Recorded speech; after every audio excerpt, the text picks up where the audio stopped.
Très bon, ça va quoi, bon. Bonjour. Dans cette capsule aujourd'hui, j'aimerais vous adresser sur un sujet que je suis sûr qui est dans vos pensées depuis la dernière semaine, presque la dernière semaine. C'était l'événement qui a eu lieu dans la Pinède le 12 juin 2021. On a vu une grosse fête dans la Pinède qui a amené 300 et plus d'individus dans notre communauté. Les autos stationnées sur le bord de la 344, étouffant le trafic et mettant nos membres en danger. On a vu des actes aussi hautement disrespectueux. Les gens allaient se soulager, uriner et ainsi de suite sur les terrains privés adjacents de la fête. On a aussi trouvé des condoms, on a trouvé des sacs de ce qui apparaîtrait d'être de la cocaïne autour de notre école et notre garderie, avec ce qu'on me rapporte, peut-être une coupe de seringues pour injection. Et ensuite, il y avait aussi le malheureux incident où un des fêteurs a décidé que c'était une bonne idée d'aller dans notre cimetière et faire dodo, coucher sur une de nos tombes. Alors, c'était des actes extrêmement disrespectueux, au point où même avec toute l'attention médiatique, ce qui a forcé un des organisateurs de la communauté noire de Montréal, M. Brian Smith, m'avait appelé et s'était excusé. S'est excusé pour le comportement de ses membres. Souvent. Et je lui ai assuré que nous, on va prendre les mesures nécessaires si jamais ça se produit. J'appréciais son appel et je lui ai mentionné que c'était encore plus honteux qu'une minorité oppressée dans ce pays viendrait dans le territoire d'une autre minorité oppressée dans ce pays et faire ces telles choses-là. M. Smith avait bien compris et était pour parler avec tous ces gens que la prochaine fois, si jamais il y a un autre événement, que ça ne se produira pas comme on a vu. Alors, c'est un peu ironique que c'était la dernière paille qui a cassé le dos du chameau, comme ils disent. Surtout avec les gouvernements. Là, c'était devenu un peu embarrassant pour eux.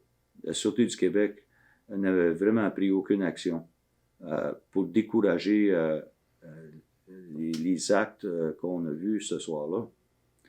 Et personne n'a été donné aucune contravention, aucun véhicule saisi, d'après notre connaissance à maintenant. Alors là, ça a poussé le gouvernement, qui nous avait bloqué depuis des années, de rétablir notre service policier pour notre communauté. Il ne faut pas se nier qu'on en a besoin. Je l'ai déjà mentionné dans le passé que avant la crise d'Oka, c'était rare qu'on voyait un feu de maison. Depuis les 15 dernières années, on a eu 14 incendies, on a eu 9 attentats, on a des coups de feu jour et nuit dans la communauté, on a des courses avec les véhicules ici très irresponsables à travers la communauté qui met en danger les familles, les enfants. Alors, il ne faut pas se nier qu'on a un besoin. Mais j'ai appris, d'après mon expérience, que ce ne sera pas un corps policier comme celui qu'on a eu avant. Le corps policier qu'on a eu avant était hautement politisé et c'est ça qui a mené à des membres de la communauté de prendre action et de chasser les policiers du territoire. Alors, beaucoup de frustration et le prochain corps policier, nous, moi et le conseil, on avait envisionné que ça soit différent. Aucun policier sera de la communauté pour un certain temps. La commission d'administration, de gestion du corps policier, on espère avoir des membres de nos sœurs communautés, de Ganawagé, Poussasnet, Tandonega, et ainsi de suite, de nous envoyer des gens qui ont une expérience en matière policière ou en loi et même en social pour gérer le corps policier jusqu'à un certain temps, qu'on puisse établir la confiance, la paix et ainsi de suite.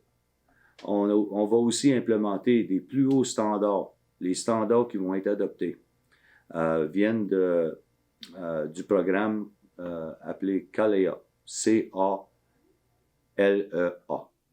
ce qui est justement un standard international pour les services policiers. Alors, les standards beaucoup plus hauts. On regarde aussi beaucoup de commentaires qu'on voit sur Facebook. Il y en a qui sont complètement contre, ils disent on n'a pas été consulté, non, ça ne devrait pas se faire comme ça. Malgré qu'on a eu 2 sondages, une en 2008 et je crois une en 2006, qui avait demandé la question si on voulait rétablir un corps policier Mohawk. Et la majorité des répondants du sondage étaient bien d'accord. On ne voulait pas avoir la Sûreté du Québec patrouiller notre territoire. On devrait pouvoir continuer à le faire nous-mêmes. Mais on a quand même des gens aujourd'hui qui utilisent le mot consultation. Et ils ne nous ont pas consultés. Consultation est un mot que le gouvernement utilise, que je ne suis pas trop confortable. Consultation veut dire on va vous dire ce qu'on fait. Ça ne veut pas dire qu'on va arrêter ce qu'on fait. Nous, c'est de chercher, c'est un processus de recherche de directives, pas consultation. Parce que c'est ça que le Conseil, j'avais recommandé à un point, de laisser tomber le mot consultation, et on a adopté cette nouvelle façon de faire. C'est ça qui était l'intention. Là, depuis 1 an et demi, on est pris dans le milieu d'une pandémie. On ne peut pas consulter, comme ils disent, ou aller chercher les directives adéquatement. On ne pouvait pas aller dans les maisons, parler avec nos gens et former des comités, et ainsi de suite. Alors, ça nous a vraiment fait beaucoup de tort. Ça nous a mis en arrière dans l'adoption des lois et de redresser certaines choses, comme le service policier. Et ces gens-là qui crient consultation, souvent, parmi ces groupes-là, prennent des actions ici et là dans la communauté, mais ne consultent personne.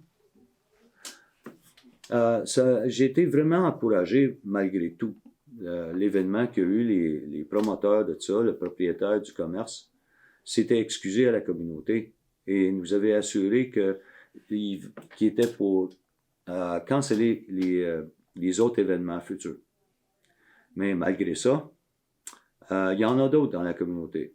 À date, on a 2 autres commerces qui se préparent à faire des tels événements.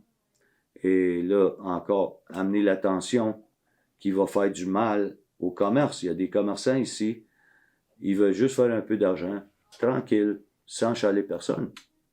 Mais c'est les actes de certains qui vont mener à plus d'attention, pas juste au niveau médiatique, l'attention des gouvernements et l'attention policière. Ce qui peut avoir des impacts sérieux plus tard. Alors, on veut essayer de se préparer, de faire nos lois. Et d'aller chercher la directive de la communauté est essentiel si on est pour avoir quelque chose de crédible. Alors, on veut essayer de rassurer les gens que rétablir un corps policier à Kanesatake est pour le bénéfice de tout le monde. C'est pas juste au niveau de la criminalité. On a aussi la protection de la jeunesse que notre communauté veut prendre comme sa juridiction. Mais on n'a pas de corps policier. On veut protéger notre communauté au niveau environnemental. L'enfouissement illégal qui se produit constamment ici. On n'a pas de corps policier. Et une autre raison, une bonne raison aussi, est l'économie. Le développement économique. Moi, je ne peux pas donner des assurances à des partenaires potentiels, des investisseurs qui voudraient venir travailler avec nous, parce que je n'ai pas de corps policier pour protéger les projets.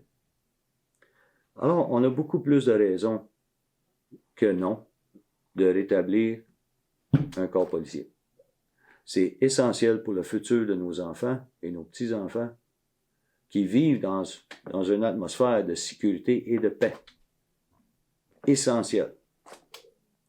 Maintenant, grâce à tout ça, comme j'ai dit tantôt, c'était la paille qui a cassé le dos du chameau. Ministre Guilbeault, ministre de la Sécurité publique, a fait une ouverture publique, il y a une couple de jours, disant qu'elle est prête à établir une table pour la discussion pour rétablir une force policière ici. Je ne vais pas utiliser le mot force. C'est un service de sécurité, un service policier. Comme j'ai mentionné, on ne peut pas se le nier, le besoin est là.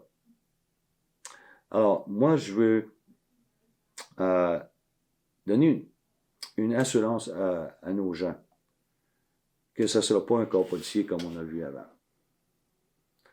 Mais on a besoin. Alors, j'ai vraiment hâte d'établir des discussions, pas juste avec les gouvernements, mais aussi avec la communauté en entier. Parce que là, on a le gouvernement fédéral et le gouvernement provincial qui sont prêts à s'asseoir avec nous et de regarder le financement futur d'un autre corps policier. Alors, je vous remercie beaucoup pour votre attention aujourd'hui et je vais avoir une autre capsule dans pas long. J'espère que vous allez rester pour écouter le prochain topo. Merci beaucoup. Et on va, voilà.